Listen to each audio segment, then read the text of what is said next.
जखन एक बेटी छोआ के विदा कर देवे ना तो एक माँ के ऊपर का बीतेला। ये गाना में का कहे ना, जन्माले बेटी मोर घर लछमी कर रूपे मज गेला नया पारे भैरी गेल मोर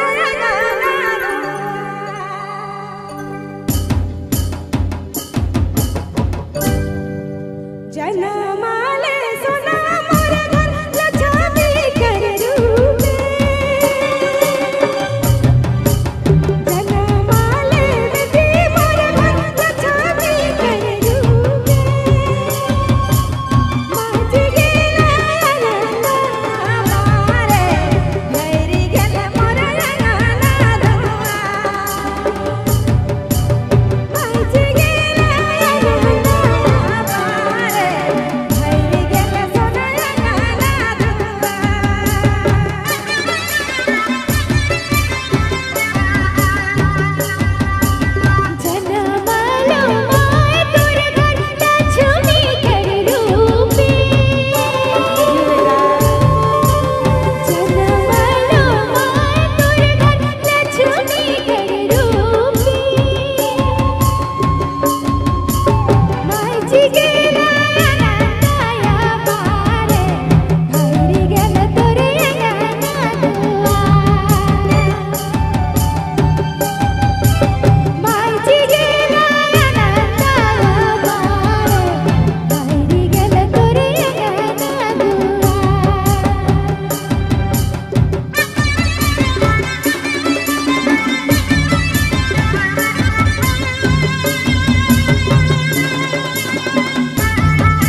कर देवे ना